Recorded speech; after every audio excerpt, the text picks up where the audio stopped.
those were things that kind of made us take notice and then ultimately sign up to volunteer. And part of the volunteering process came out because of Brock's education plan. This $4,000 tax credit for anyone who wanted to go to college. So in exchange for community service, the first $4 grand of college is paid for every single year. And that goes, you know, to you, whether you're an only child, whether you've got 12 brothers and sisters. He also wants to increase the Pell Grant and restructure privatized student loans, which I know a lot of you are on, so that you're not graduating with huge amounts of debt. So it kind of hit every bracket, every demographic, and every type of school that folks were going to in terms of higher education, and it would have helped my buddy down in Texas. So Olivia actually got me involved and signed up to volunteer. So I filled out that little form, and then we had the chance to go to Iowa. I hear that too. That's her theme song. Oh, Olivia's theme song? Every time I say Olivia Wilde. Close. That would have been awesome. But Olivia and I had the chance to go out to Iowa for 3 days before the caucus. This was in early November, I think. And we went out to Iowa, we did 3 days worth of work, and noticed something really interesting. So every time you turn on CNN, and this is happening again now, but every time you would turn on CNN in 2004 and in the primary season this past year, the stories that were run would always question whether college kids or the quote-unquote youth vote, so people 18 to 34 years of age, would actually come out and vote.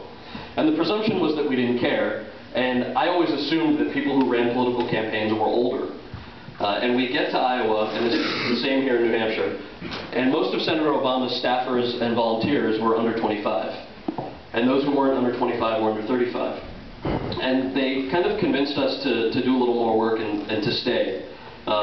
So I ended up moving to Iowa for about a month and a half. And the disclaimer that I should give you is that there was also a writer's strike going on in California. So I had no job. You actually got work during the strike. You were lucky. but the out of work thing, you know, wasn't such a bad incentive. But the reason I bring up the writer's strike is that while we were in Iowa, noticing that it was all young folks who were running the Obama campaign, we also noticed a trend in articles. So CNN ran this interesting statistic. They kept repeating, did you know that the average age of caucusing in 2004 in Iowa was 65 years of age? And I know they ran similar ads here in New Hampshire, the first state to have their caucus, and you guys the first to have the primary. And the assumption was then not just that we didn't care, but also that we had no power. So the belief was that we were powerless, and the mainstream media certainly believed this, and they tried to perpetuate it because it made for great television. But they also ran another type of news story that talked about the writer's strike and also talked about something called new media. And the reason they talked about new media was because 18 to 34-year-olds were a huge reason why internet companies had made so much money. And they didn't mention that 18 to 34-year-olds also happen to be the youth vote. They conveniently left that blank. But they talked about MySpace, Facebook, and YouTube. How many of you have seen a video on YouTube in the last, 3 days? Okay. YouTube's free. Maybe it's a little addictive. They make $7.5 million a month in advertising revenue because of how many of us, 18 to 34, so collectively go on that website. MySpace was started not too long ago. They recently sold for just under $600 million to News Corp, one of the world's largest media conglomerates. Not such a bad feat for the folks who created MySpace. And Facebook was the most clear-cut contradiction in those two types of news stories that we saw. Facebook was started by 3 guys a couple of years ago, not too far from you, at the other school. And Facebook was first valued at $1.6 billion. And keep in mind, these 3 guys are still in their 20s, and Facebook was recently valued at roughly $6 billion.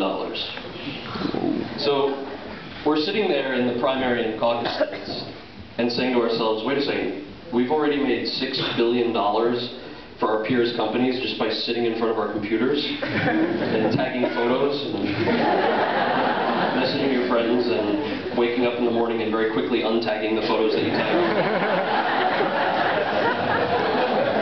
But that made them $6 billion. And so the concept was, well, if we can make billions of dollars in wealth for these companies just by doing that, then think about the effect and the power that we have to change the face of a presidential election. And not just one presidential election, but really the way in which politics operate in this country to begin with. There was so much cynicism about our generation And we all came together in support of a candidate who refused to take federal lobbyist money from the very beginning, who was opposed to the Iraq War from the very beginning. All of these things that everyone said we were naive to believe, someone was actually doing. And you saw in New Hampshire that the youth vote this past primary season increased by 42% over what it was in 2004. And this is a trend that, please applaud that, because it's what you guys do.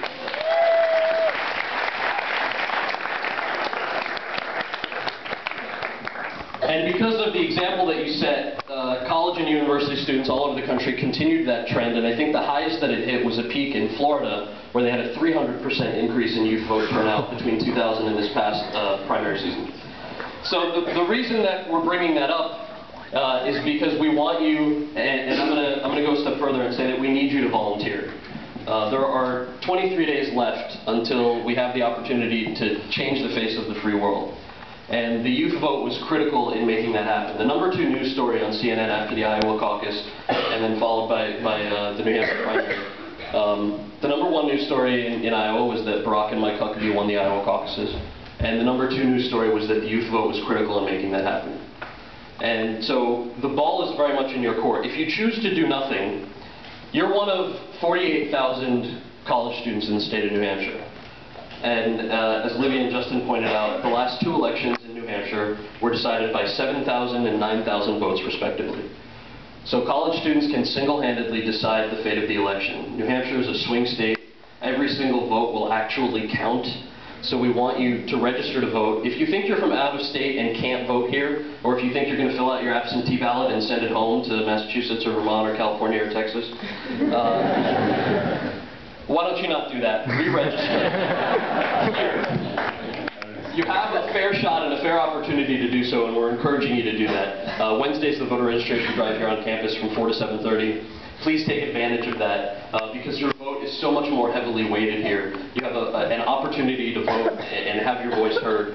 And I'm hoping that you do this for a number of people. And before I tell you their quick stories, who has already volunteered for the Obama campaign? Awesome. Who has yet to? Oh, there are so many of you who didn't raise your hands. That's fine. But if you would, where are the volunteer signups? Are there some out there? I'm going to send this around also. If you haven't filled this out, I would love for all of you, I'm going to start it down here. I would love for you to sign up to volunteer. There are a number of people who we've met around the country who have been volunteering and who we would like you to do this for. At a school like Dartmouth, the fact that you can, and I still am impressed that you woke up so early, but the fact that we can sit here on a beautiful campus on an amazing Sunday morning and have a discussion about politics and the election and, you know, companies that have made billions of dollars means that we're incredibly privileged. And I know that some of us come from different walks of life. You have student loans, you've got a ton of classes and reading that you're procrastinating doing. But the fact that you're even here in such an elite school with such an incredible opportunity means that you also have an equal power to give back. And I got to tell you, the state schools are doing a lot more right now. So I would love to see you get to that level and volunteer and drive people to the polls in the community and go knock on their doors. You'll hear Howard Dean talk about this when he comes tomorrow, but door knocking and choosing your neighbors to actually get them to register to vote and bring them fact sheets about information and issues that are important to them can increase voter turnout by 10 or 12%. And that's what we want you to do.